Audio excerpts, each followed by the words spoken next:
everybody. Welcome back to the podcast. Today, we're talking about something that I think lots of people will resonate with. We hope everybody resonates with everything that we talk about, right? But that's not Honestly. realistic. Um, getting to the root of our challenges. A lot of us understand what our challenges are. We might spend a lot of time analyzing them and kind of looking into them and, okay, well, I have a difficulty with this, or I have a pattern where I do this. But getting to the root is not that simple, Mm. It takes a lot of work. It takes a lot of help sometimes. And so Oh, yeah. that's kind of where we wanted to go into that today. And that piece of In the Cortex that I think people don't always know about until they join the program. They're like, oh, cool. Like I didn't know we were going to go into that side of things. And so I think that's something that always or often surprises our members in a good way. Totally. And the number one thing, like when we're finding a challenge or finding the root to the challenge, it's all about, it's so many layers. And so it's creating the awareness to understand where does this stem from. So we're going to break down, is it brain related? Is it learned slash coming from your subconscious? Are you being triggered? Are you being activated? So we're going to explain all these different concepts and help you understand how we approach it through ITC to make it make sense. So let's start with the first part Yes. of when you have a challenge, and we'll, just everyday challenges. We always share this not in the cortex with you, but we like to repeat ourselves so it really hammers in home for you. The pons is the part of the brain that develops from 0 to 5 months of life. And that is when a baby is on their belly and they're doing a movement called creeping. The way that you move at that time frame will set up the pons, which is a part of the brain that's in charge of so many automatic responses that we want it to be developed. So that way, when a stressor comes at you, when you're older, you can just be able to respond to whatever the stressor is in a very realistic way. So, for example, if your mom tells you to put on your shoes, having a meltdown would be a sign that that part of the brain didn't get enough of its development and you're Yes. responding from a fight or a flight or a freeze or a fawn response. So Mhm. that's the part of the brain that's in charge of those four different responses. And Well, and if as an it, adult, if right, somebody, you get called into your come, boss's oh office yeah, and you're immediately like, oh my God, I'm getting fired, and you go into that fight, flight, freeze, when really they're just like, hey, I really like that briefcase. Where'd you get it? You know what I yeah, mean? Like yeah, it you're doesn't always have to be the worst case scenario. 100%. And so those are the people who catastrophize. So if that sounds like you, that is related to that part of the brain. And then once you hit 6 months of age, generally speaking, it's not exactly at 6 months, it's between like 6 to 9 months of age, you should start getting up onto your hands and knees, which is going to propel you into crawling. And crawling, it should be done for about 6 months. Again, general time frame here. And when you crawl, you're developing the midbrain. And the midbrain that is in charge of a bunch of other automatic functions. And we like to call it like the filter of the brain. So it's the part of the brain that helps you filter out things that are not important. It helps you stay focused on a task. It helps you start a project, finish a project. And in a kid, it looks like the kid who's constantly moving and can't sit still. And people go, oh, your child has such a hyperactive tendency. Or we say, well, let's look at what the midbrain's up to, because if it didn't get enough of crawling, it shows up later in life. Adults are usually the ones who, the classic midbrain that is underdeveloped in an adult, teenager, adult, whatever, is the person who starts a project and gets super gung ho about it and then doesn't finish it. Totally. Or they just are like never on time, or they're constantly overwhelmed and overstimulated by sounds and things that are Yes. happening. Procrastinating everything. Yes, that's it. So we've got the pons, the midbrain, and then within that first year of life, we also have primitive reflexes that are also playing a major role. And they start in utero. So they're literally designed to get the baby into position to come out into the world and survive for that first year of life, because you can't walk, you can't talk, you can't do a whole lot. So you have these automatic instinctual movements that keep you alive. So that way, if something comes at you, you know to cry, you know to turn a certain way to protect yourself, you know to turn your head, all those things. Those are all important things that need to be happening all in this great little symphony in the first year of life. And ideally, in a world where we don't have toxins or baby apparatuses or certain stressors hitting us, everything develops how it's intended to. But in today's world, that's not the case. So things are getting interrupted. So the first thing we always look at, is it a brain related challenge? So we've already kind of shared for you. shared with you some brain related challenges like, putting on shoes or getting called into your boss's office, starting a project, not being able to finish it. But there's also other things. And let's talk about like one specific brain one that like a lot of people really resonate with, which is the moral reflex. And this Mm-hmm. one is like near and dear to my heart Yes. and also yours a little bit just differently, but mine would show up. So I would have the moral reflex. It was still on. So by the time I was in my 20s, I would always be the person who, if someone said something to me, it would trigger my moral reflex to go into a survival response. And it looked like for me, just turning like flushing red, like my body was like, okay, lots of blood needs to start flowing to your body to survive. The adrenaline, the cortisol would start shooting through me. And then I would also start snapping back at people and wanting to pick fights.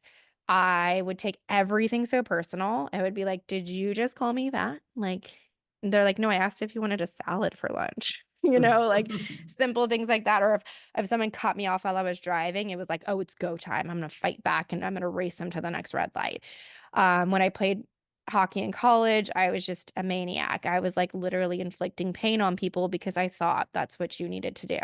And it was just not rational. It was just such a primitive response to the stimuli coming at me.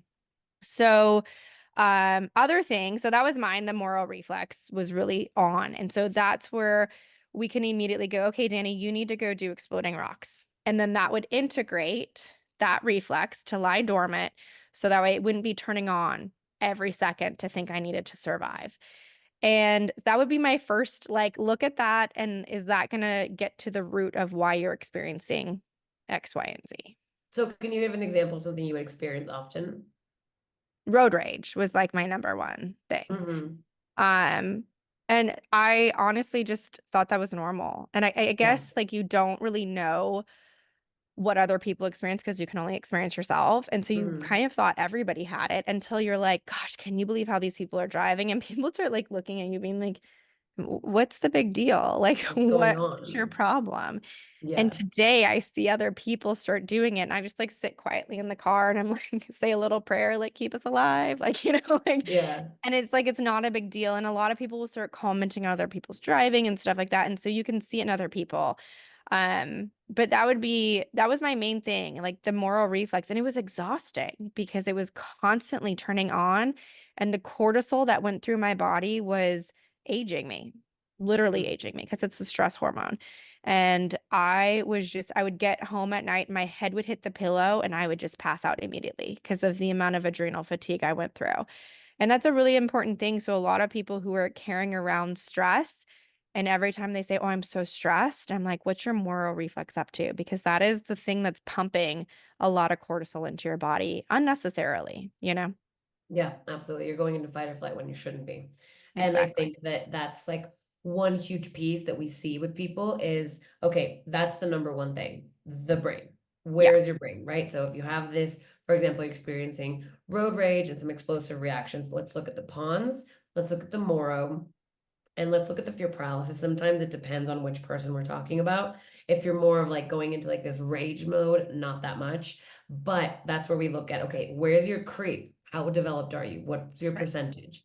Usually people who have a tendency to go into this like raging moment have pretty low development there, which Yeah. is a good thing. We don't say it as we never say something's good or bad actually, but I know that if I tell you, okay, you're at 10% development, most people are like, whoa, what?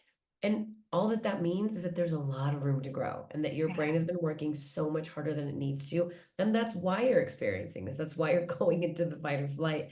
And it's because your brain doesn't understand how to connect. Your primitive brain doesn't understand how to connect with your logical brain and say, oh, that's just somebody who is getting in front of me on the road. It's not personal. They're not trying to cut me off and make me late to this place that I'm probably already going late to, right? That's why I'm getting so mad. And so that's that piece that's missing, right? And so then on top of that, if you have a retained primitive reflex like the Moro, that's also putting you in that survival mode. So ultimately, what it all means is your brain is in survival mode, and that's where this challenge, this behavior is coming from, right? Yep. The next piece we like to look at is the learned behavior and the subconscious, right? They kind of go hand in hand. And so, what do we mean by that, Dani, when we're talking about that piece? Well, it's interesting because the brain related part is always the thing that starts it. So, for Yes. example, I was somebody who was quick to react. I was what we would call pawnsy, right? Because I also had low development in my pawns. I was very like what we would call a straight pole. Like my brain had no idea how to move in that 0 to 5 months of life. And it turns out it's because we had wall-to-wall carpeting and I was in a baby walker and I had an older Mm, brother. So, I had all stacked against me there. And I had parents that modeled a lot of pawns behaviors too. So, anyways, that's where I got a lot of that stuff. But once I started having that constant reaction of fight, flight, freeze, fawn, it then became a belief within me that I was that person. So, for example, like being the person who's super aggressive on the field hockey field made me think that I was just an aggressive person. I just had an aggressive personality. And so that's where people would always tell me, you're so aggressive. And so then that yeah. internalized and became my learned response. That became my subconscious filter of, I will just be aggressive in everything I do. So it transferred from the field to then every relationship, right? So it was like, I always thought people were lying. I thought the world was against me. Like I had a lot Mm, of fight in me. And I would look for fights everywhere I went. And then I would create the fight too, because remember, the pawn or the Moro turns on the adrenaline, turns on the cortisol. And once you start pumping that into your system, it's like your body craves it and wants it, right? Like the adrenaline junkie, right? That person's like, I need it, right? And you're like, well, I think there's some imbalance there. You don't really need it. And so that turned well, you into do at a biological level after you've been right. in that state for so long. So That's that's exactly where what it was. it becomes really hard sometimes to get out of that because your brain's like, wait, I'm used to having all this adrenaline pumping through me, and now I suddenly am not getting it. Like, what's going on? Exactly. And Yeah. that's a big thing about the nervous system is it craves the known, not the healthy unknown, Yes. right? So I crave the chaos. And that was another part of my story. So like we said, it's multifaceted here. There was like the brain piece was setting me off to then create a bunch of filters. And so one Yes. part of it was craving chaos. So go create chaos, go get into the chaos, go always have it, right? And it's funny because now that we're saying this and we love to like kind of work through and workshop through things, I'm always surrounded by drama. And a big piece of my story, and I actually haven't done any reconnects about being around drama. And I don't have, and this is another part too of how we help you understand the difference of the root of the challenge is okay, I've worked through the brain part. My moral reflex is integrated, my pons is developed. So I'm not reacting anymore to certain stimuli. But there is a subconscious program that I have to keep working through, Hmm. which is the learned response of I went from being super aggressive to now rational. Now I can have a neutral tone. But why is it that I have drama always around me? Like, Yeah. why is it? And I'm just thinking about a situation right now because it is kind of running in the back of my mind about like picking a school for my daughter. And I'm like, I Hmm. know this is going to probably upset somebody. It's like, Right. but why do I even have to go there that I even have to care about how someone else is going to respond? I need to go reconnect about I make choices for me and I make choices for Yes. the betterment of my children, right? And I can't care how someone else is going to respond because that's their own stuff. So I Exactly. don't have like the triggers in the same way. And like the trigger response is really bringing up a past trauma or a past A past response and a past neural pathway, right? right. Because that's what happens at the end of the day is you operate the same way for so much for so long that it becomes automatic and it becomes your neural pathway, right? It becomes the way that you just respond to the world. And so if you've been in this aggressive, it's called the default mode network, right? And so Mhm. that's where you do these things so often and so it becomes natural. So you don't even think about it anymore. Right. So that's where the second somebody cuts you off, you don't even think about it. You're just like, ah, blah, blah, you know, Yeah. or the second something goes on with drama wise, you're like, oh, well, this drama is always following me, right? Or like, oh, I have to do this thing. Oh, somebody's gonna get mad, right? Because Yeah. that's also been the truth for so long, or your experience, I should say, not the truth, your Right. experience for so long, right? And so that's where we look at that piece, right? Where it's like, how did this come about? And you did say earlier it always starts with the brain. I think some of them don't always start with the brain. I think some of these patterns start with situations that are going on around us, or maybe it could be epigenetic, right? It could be something that's passed down to us, a That's a good pattern point. or a behavior that's passed Mhm. on from somebody else. But in this specific example, it starts with the brain. I'm aggressive, I'm angry, I'm whatever. And then that's the way that I operate in the world. That's the way I interact with most people. I make it a part of my personality because it's not necessarily a very nice trait to have, to be super Right. aggressive. Right. But if I own it as like, that's me, I'm the Danimal, right? Well, then boom, like I That's my love this part of, I say that I love this about myself, even though on the inside I probably don't. And so then when I regulate my nervous system, I get rid of that survival response that's triggering me into this aggressiveness. And I'm like, wait, but I thought I was this person. Like I'm aggressive, right? I'm abrasive, I'm rude, and whatever you wanted to call it, right? And Mhm. that's where I think you and I have something in common, because I have that too, where Right. once I regulated and I was like nice and happy, I was like always thinking people are gonna think I'm mean. People are Mm, gonna think I'm a blank, you know what I'm gonna say, right. with anything that I would do. And it's like, why do you think that? Because I acted that way for so long. I Mhm. really was a you know what I Yeah. mean? Like I was Yeah. mean and I was Mhm. aggressive and I was rude to people. And so now that I'm not that way, it feels like part of you is still waiting for that. Part of you is Right. still waiting for people to be like, or to hear about somebody just said they don't like you, or to like get like a nasty look from somebody. And so that's where we have to go into, what belief did this way of operating in the world leave in my subconscious about myself Right. and about the way that people respond to me. And that's where it's like, okay, let's look at it. Is it maybe something that you think this is, that being aggressive is kind of the way that a woman has to be right Well, your nowadays, and worth. society's expectations, Right. right? Because if you don't want to be like the traditional female, which going back, I'm not even gonna go into that, but Yeah, like that's a whole nother female podcast. male characteristics are Yeah. it's a whole Yeah. thing. But if you don't want to be that traditional person, you already know that you're a little bit different in the way you interact with people. Well, then maybe you think that's the only way of being strong, and the only way of being heard, and the only way of being seen and valued and respected is by being like very aggressive about who you are, Right. right? Well, yeah, that And was definitely me. It was my worth, right? exactly, it's your Mhm. worth. And so that's where it's coming up right now, where you're like, are people going to get mad when I do this thing that has nothing to do with them? Right. But you're like, because I understand that I have to make these decisions for myself. And that's kind of, I wouldn't label that as aggressive. I would just label that as somebody who knows Assertive. themselves and knows what they want, right? Yeah, being assertive, right? Being assertive Being is great, assertive is a good but thing. and that's Exactly. just a reframe. Like I'm assertive and that's good, but I'm not aggressive because that's seeming like Exactly. an attack space. Yeah, 100%. Exactly, exactly. And you have to look at like, first of all, it doesn't matter what people think about you, but you're Right. still always gonna think like, why do I think that they're gonna think that? Like Right. it's not about controlling what people think. We've No. gone through that already on the Right. podcast. Right. Like it's about, why do I think that they're gonna react a certain Yeah. way when I'm assertive, right?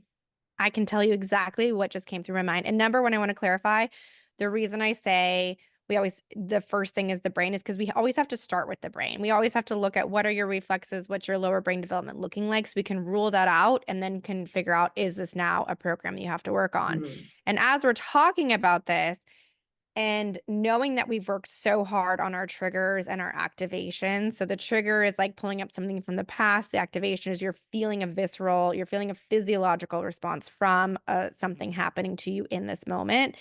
I'm like, okay, I don't have an activation. I don't have a trigger anymore, but there's a rumination in my mind. And that tells me, okay, I have a program running in there Right. because I was aggressive that defined my worth. And now I've dealt with a lot of that stuff. Okay, well, that's good. But then why do I care what people think? Because I had to always live in a space saying certain things could create responses in my parents and Mm, being mindful of not pushing my parents into a space of reacting a certain way. So that's really huge. I just had this aha as we're talking about it. And that's why we love this work, is because as you peel back yes. the layers, you start to say, like, where did this come from? And it's because my brother and I would fight, but we never knew when my dad would go there. Like when he would go into Okay. his pawns explosion, and so it was like walking on eggshells. So I have Yes. that feeling still within me of like, if I Yes. set someone off, then they're going to have this response, right? So I need And to it's my release. response, it's my It's fault. my So that's where thing. the reconnect is. I release responsibility for other people's reactions, for other Oh, people's feelings, for other people's um worth, even like for mhm. other people's value, or I mean, this could go so far, right? Yeah. I can I release responsibility for other people's experience of me. Like, you can experience me however you want to. I'm living my own life, right? And so I love that this was so perfect because this is how we do it, right? At Yeah. In the Cortex. And that's what we always say, you can do one piece of it. And even Mhm. a lot of people out there do one piece of the one piece. So a lot of people only do the primitive reflexes. Yes. Fantastic. It's Great great. start. You're going to Mhm. notice a huge change in your life when you Mhm. address the Mhm. retained primitive reflexes you have. Period. People feel an enormous change just from doing making an X, right? And Yeah. if you don't know what that is, see it on our page. It's all over our page. It's one of our Yeah. exercises. People feel differences from just doing the brain gym exercises that are just Mhm. educational kinesiology, right? It's not even getting to that root. It's just helping you regulate and connect your brain and body. But then what we do is we bring in the creeping and the crawling, and that's where the magic happens in the neurological piece. And I literally just had a conversation with somebody about this last week where they're like, we did the reflexes and it worked, but then there's still something missing. And I'm like, it's the creeping and the crawling. And so that's where we are just on this mission because we know this is what's going to change the world, is literally just looking at the primitive brain. Once you look at that, though, if you have all these beliefs in your subconscious mind that are limiting you, that are making you think that you're unloved, that you're unworthy, that you're responsible for everybody else's Mhm. feelings in the world, that you are not going to ever make money, that you're never going to be successful, you're never going to find love. I mean, there's so many different things. Then that's going to start getting in your way. So you might not have that trigger or that activation, but you still have the patterns and you still have the beliefs that are guiding you in ways that you're like, why do I keep doing this thing over and over and over? I always fall into the same pattern with work, with money, with my relationships, with whatever it is. And so that's why we always say you can't just do one or the other. You can, but we recommend that you do both Yeah. nervous system regulation and subconscious mind work, because this truly is the formula that's going to help you continuously grow. Because that's what life is, guys. It's Yeah. not just, and I feel like we've talked about this before on the podcast, but I don't care. I'm going to say it again anyway. Preach. We have this thing where we're like, check off, okay, I did my regulation, I did my subconscious work, check it off the list. Bye. Now I'm going to move on with my life. And then you have another hard thing that happens. And you're like, wait, I thought I had that checked off my list. Why is it happening again? And it's like, no, this Because is you're a life. human. This, yeah, it's lifelong, right? And I do think that a lot Yeah. of people that follow us, that listen to our podcast, know are more on the same page as us about this, because I think this belief comes from the Western world that we live in. And this Yeah. is, of course, talking from our perspective because we live in the Western world. We know that in Hmm. the East, it's completely different. I think wellness is viewed differently. I think healing is viewed differently. I think the way people interact with the world and religion and each other, it's Hmm. just their bodies is completely different. But we're Well, talking about the yeah. Western perspective here. And we have had this idea for so long where it's like you take a pill, you're fixed. I was You just take gonna say. a pill, you're fine. No, Mm-mm. like no. And so Right. that's where we love the people that are in our program, because they're Hmm. truly like, oh, this is a lifestyle. Yeah. This is a tool that I'm going to use for the rest of my life. And so Yeah. that's why we're always hammering in, gotta do both. You do the Yeah. brain regulation and then you do the reconnect. Sometimes you do more of the reconnects, sometimes you do more of the brain regulation stuff, right? But you gotta do both. And so this is perfect because this is how we get to a reconnect. And the reconnect, for those of you who don't remember, is the method that we use here in the cortex to reprogram those negative subconscious beliefs. So right now, for example, Dani found a subconscious beliefs that is, I am responsible for other people's reactions, right? So now the reconnect she's going to do is, I release responsibility for other people's reactions. And you can make it as specific or as unspecific as you want. You can literally say, I release responsibility for blank's reaction, right? Like the Mhm. person, your mom, your dad, whoever it is, right? And so that's where we know her system is regulated. She literally just did her brain work right before we got on the podcast. and she already has that reflex integrated in her pons is at about 95, 100% development. We Mhm. know that that is there. And so that's where we get to the root of the subconscious piece with this reconnect. And now I'm curious, within the Mm. next couple of weeks, you're going to do this reconnect and you're going to feel such a shift in the next couple of weeks of like how you see that, because it's still something that's in your reality, right? And so Right. how you start to view that, are people going to get mad at me? Are they going to be annoyed about this? How the drama starts to fade around you, because Yeah. that's truly what it is. If you always think people are going to get mad at you, that's why you're attracting drama. Hello. Because Uh, people are I going to get literally I literally just visualize myself. This is so silly, running down the street with like peace signs, being like, yeah, like I mad. did it. Like I am free of this drama because honestly, it has kept me kind of caught into what we would call that drama triangle that we've experienced before. But I want to really quick go back on something you said because it is true. Our Western culture is so like, and I literally have a to-do list sitting next to me with like a bunch of boxes to tick off because I love that dopamine hit, just like any of the next Right? girl next to me. But I will tell you that our Western culture has gotten us programmed to believe that you can just check it off, move on. And what we want to help people understand is to take the healing back into their own hands, take the organization, the regulation into your own hands. And that's what our program is designed to do, is to help you understand the tools that you need so you don't need us, you don't need a specific thing. And there is absolutely nothing wrong if you are someone who needs to take something right now. There's nothing wrong with that because we do all experience like needing to get out of quicksand. It is a great thing that pharmaceuticals has brought into our world today. So you can take something, you can break a cycle, so then you can go do something else, right? The only thing that we're trying to help you understand is that it's not something you can rely on for a long term. It's not sustainable because what happens is your system starts to become, immune to it and you have to keep upping and upping. And eventually, if anyone who's listening to this has experienced this before, you then are tapped out and your system can't take on anymore. And if you look at like what's happening, it's giving you certain hormones to get your brain to process the information for what it is.